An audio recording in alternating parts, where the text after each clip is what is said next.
But I think it's fair to say that one of the OD team's strategic priorities is around supporting the organisation, supporting us as managers to develop that kind of high-performing culture. And I think one of the key planks in doing that, one of the sources for a good deal of intelligence and really we use this word a lot, but insight from the staff was the What Unites Us campaign. I think it was over about 1,000 staff, was it? 1,000, is that the right number? A nod of the head. Contributed to those discussions, which I'm sure took place all over the organisation, both people, place and corporate, but also geographically as well in many different areas.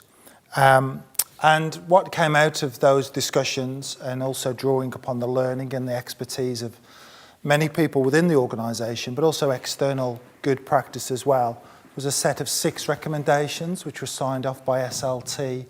It feels like a lifetime ago, but I guess it was about 2 months ago, was it? 3 months ago?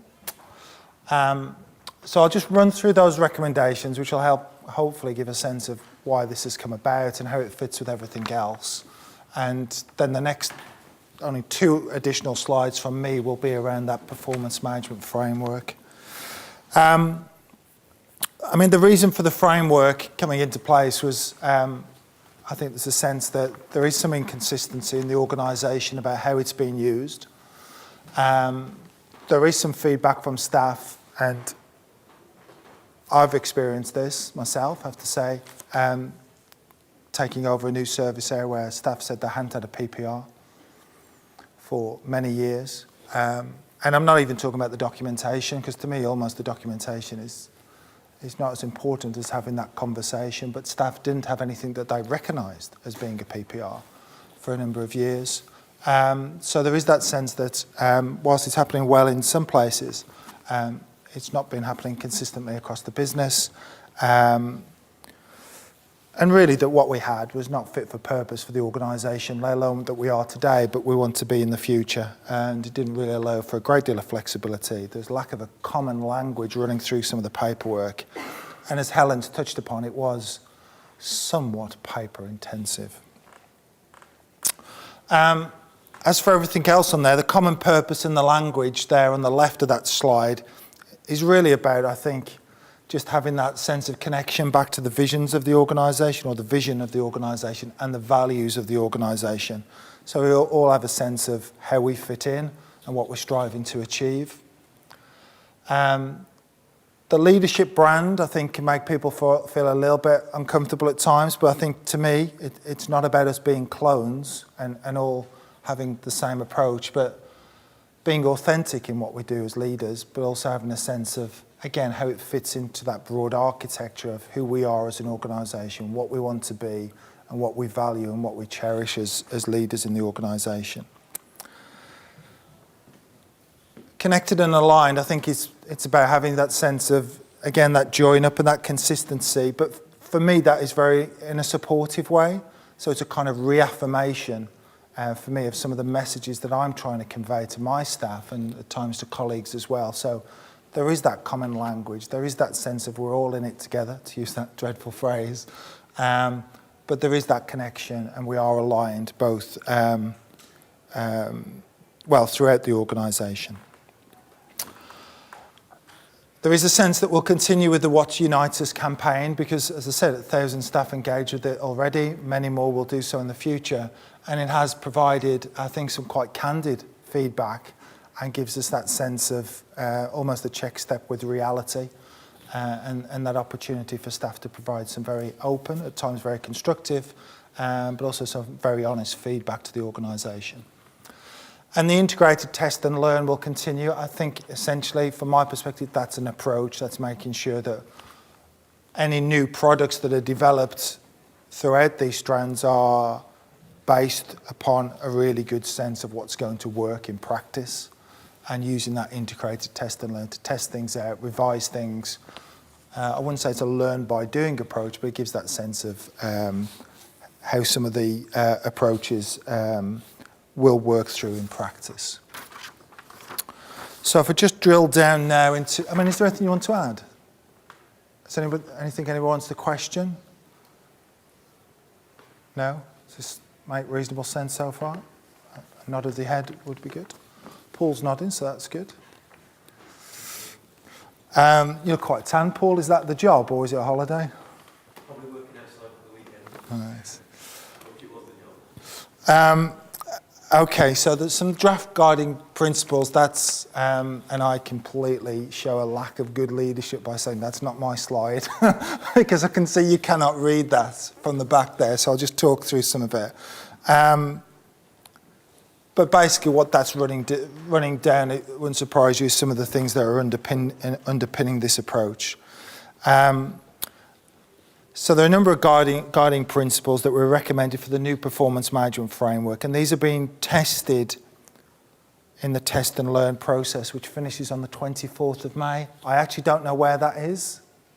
It's currently happening in Place. So we're going through the whole performance management framework now.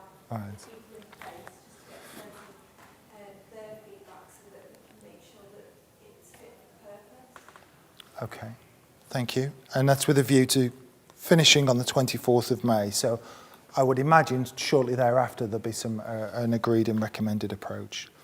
I think the general philosophy that runs through it is this needs to be a tailored approach. Perhaps it doesn't need to go out in all of the organisation at the same time, but looking with HR as to what the best rollout plan would be, who goes first, who might follow, and that kind of thing. So I suppose that, for instance, in that would be, my guys have just gone through a kind of restructure, so it might not be appropriate to introduce the new process when we were going through the restructure at the end of the year, but it might be appropriate now to do it as we come out of that restructure. So it does acknowledge that in doing this, it's going to be quite flexible and that different parts of the organisation will feel it at different times, but that's felt to be a kind of sensible and mature approach to doing it. I think having gone through the paperwork and worked through it with a couple of my staff and in turn them cascading it as well, for all the words on that page, I think there's one word that's not actually missing, that's not actually contained there, but actually runs through the heart of it, and that is about the dialogue. Having that dialogue through those one-to-ones.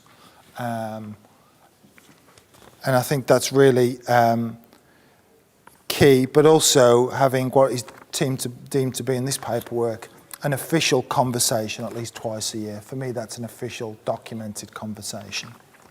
I'll talk a little bit more on the next slide about what that would be.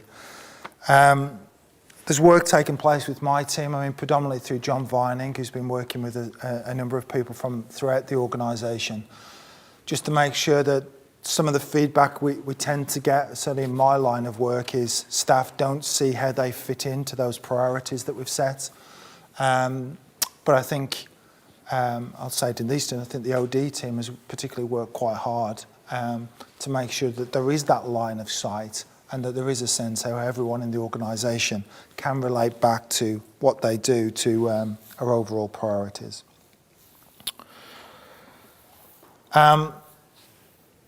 In some places this happens, but certainly it's the new performance management framework doesn't align to pay or promotion. I've worked in environments where that's taken place, but I think it's one thing to say up front that it does not do that, but there are links taking place with Richard Taylor in HR just to make sure that what's coming through does have that sense of join up both with HR but also communications as well.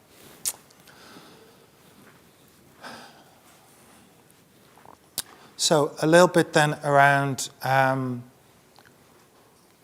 think just to share my experiences of going through some of that. Some of it was around, actually I'll move on to the next slide, essentially that three-stage approach, agree, do and review. What we used it to do was agree the objectives for the people that we're doing the one-to-ones with. So no great surprises there. I'd hope most people would do that, but also agreeing some measures, just being sensible about that. Not over-engineering it, not creating a great bureaucracy of feedback, but having some measures in place so we know what good looks like. But what I found quite interesting, I don't think I've done for a while, was actually agreeing what behaviours are required. And the new approach kind of, I wouldn't say segments, because that's not a good word, but it kind of does draw distinctions between people's roles in the organisation and the kind of behaviours expected, not just in terms of seniority, but also in terms of your position in the organisation, whether you're frontline and things of that nature.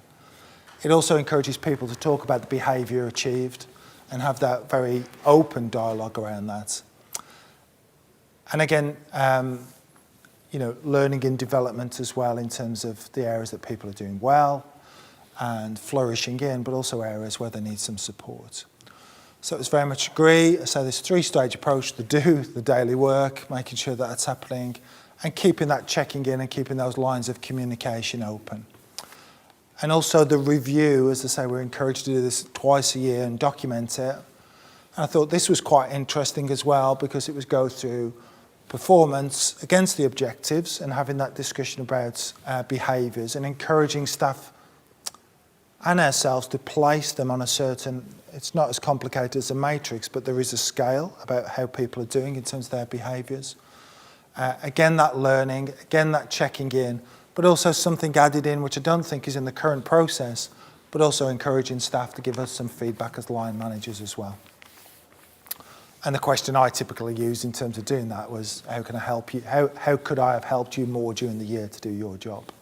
But we're encouraged to have those conversations, and we're very much encouraged to record them as well through this new process. It felt good to me going through it. The support was there, and it was a very easy process to go through. It wasn't time consuming. It was far, far quicker than the current process, I'd say.